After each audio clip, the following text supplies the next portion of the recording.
What's good, career warriors? It's your boy Anthony Harris back with some more career tips and tricks. If it's your first time ever clicking on any of my videos, I'm Anthony Harris. I'm the founder and CEO of Legacy Careers LLC. I've been a corporate executive for well over 10 years where I've interviewed, hired, and trained business professionals just like yourself. I've also been in corporate executive boardrooms where we've made hiring decisions on who's the most ideal candidate to bring into the office. So I know a little thing or two about career professionals and hiring. If you want some more of my behind the scenes career tips and tricks, make sure you like, follow, and subscribe to this page for more. In today's video, what we're going to get into is your 5 fatal mistakes that you can make before the first major question is even asked in a job interview. So if you like that, make sure you like and follow for more information. The first mistake that a lot of people make that they don't even think about, make sure that you arrive on time to the job interview. You cannot be late. That's a big no-no in the job industry, especially for new hires that are trying to get into a job. So what you're going to do is prep beforehand and the day of. So the day before, what you're going to do is put in Google Maps. Google Maps person. I have Android, I have iPhone, I have both phones, but I still prefer my Android Google. Sorry, people. But Google Maps is the best one right now. So make sure you use Google Maps to plot your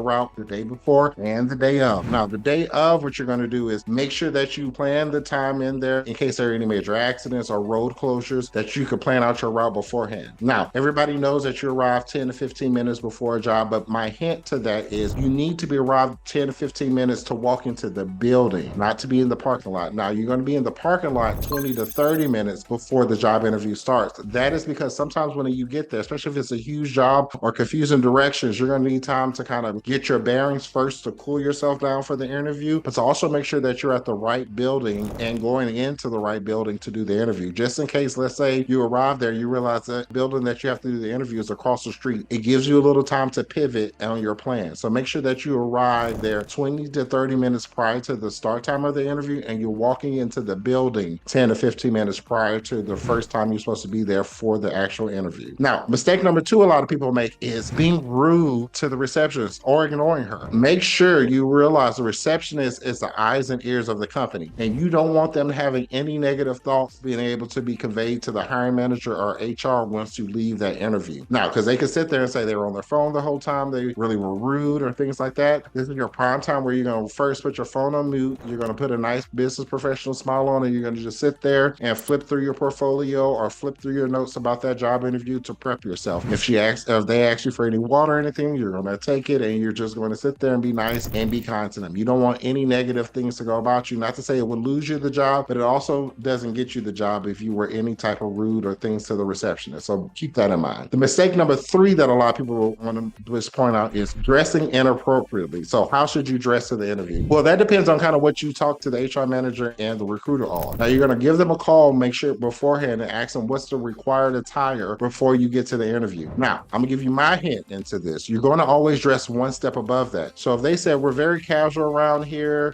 girls wear dresses and guys wear jeans and a t-shirt, you're going to dress one step above that. So guys, you're going to wear your khakis and your slacks and a nice business shirt. Ladies, you're going to wear nice slacks and a nice blouse for that interview. Now, if they say we dress business casual, you're going to dress one step above that. You're going to wear a full-on suit, guys, and ladies, you're going to wear a suit, pants, and blazer, and a nice dress shirt underneath it. Now, the reason that is because you're going to be, that's just showing your professionalism and that you're eager and excited for this job. You always dress one step above that. Now, I'm not saying you have to put on a 3-piece suit. I'm not saying you have to get a full tuxedo or anything like that, but you need to dress one step above what they asked of you because it shows that you go one step above for that job. Now, the 4th one that I want to kind of talk about is the handshake. That is very important. When you go into an interview, you give a nice firm handshake. Don't break my hands, please. We don't need all that. But you're going to give a nice firm handshake in the palm of their hand, not their fingers. Don't break their fingers. You're going to give a nice firm handshake in the palm of their hands, and you're going to give a nice smile.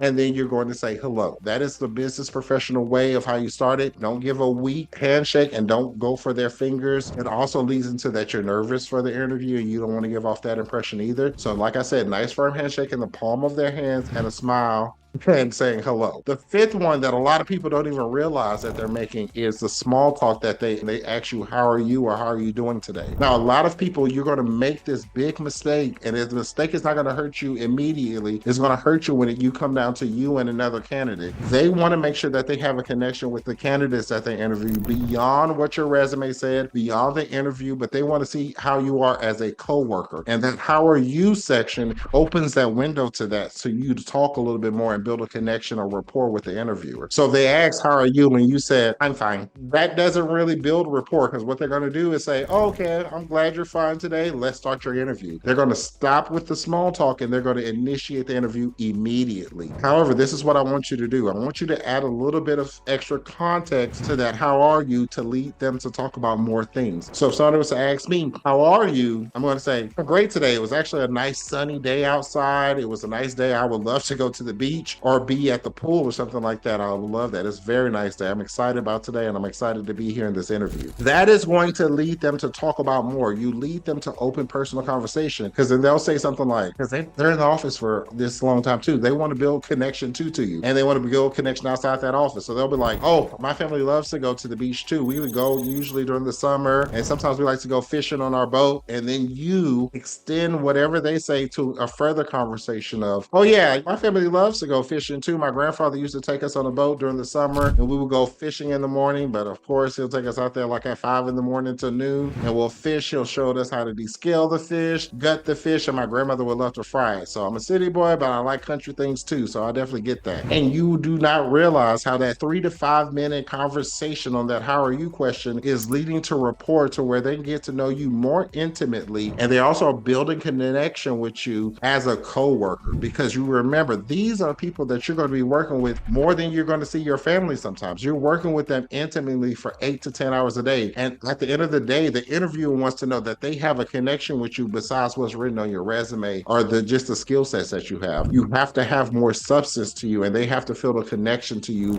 beyond what your resume says about you. So that's one way that you can really screw up that interview before you even got to the first major question interview. You need to build rapport and do it authentically and honestly. If you don't like fishing, say, honestly, I hate fishing, but my family loves to do that, or they love to do X, Y, and Z. Just be authentic in it, but it builds rapport for them to get to know you. Now, I'm not going to give a sixth one, but I am going to give a bonus one that is a trick question a lot of employers ask that you may not even know is a trick question, is how was your ride, or how was your commute here? We do not care anything about how your commute was. We're listening for your response to see how you deal with adversity. So if you say something like, if I say, how was your commute here, or how was your ride here? And you say something to me like, well, it took me over an hour and a half to get here, and it was a lot of traffic, and it was just so much clogged up traffic to get here, but I'm here. What that tells me as an interview is, one, it's a longer than intended ride for you to get here. Two, you're not going to be in the best of moods when you get here for work in the morning. And three, this may not be a job that's long and sustainable if it took you that long to get here. So that could kind of knock you out the running prior to us even getting into the major interview questions. So your response to this question always, I don't care if you drove through the Sahara Desert, you had a 3-car pileup that you have to drive by, it took you 2 hours to get there. If you want this job, your response was, it was a great ride, actually a smooth ride to get here. I had no problems at all. That is your response. That's where it's going to start and where it's going to end, because they will use that against you once we get down to the final 2 candidates. It does come down to the nitty gritty and the context of what we're discussing in that interview. Make sure you think of that. Those are the top 5 plus a bonus major mistakes that you can make before the major questions are even asked in your interview. So make sure you like, follow, and subscribe to this page for more career tips and tricks. I do have a special announcement. My website will be launching in January 2025. It'll be fully functional for you to go to legacycareersllc.com and book one-on-one services or book classes through there as well.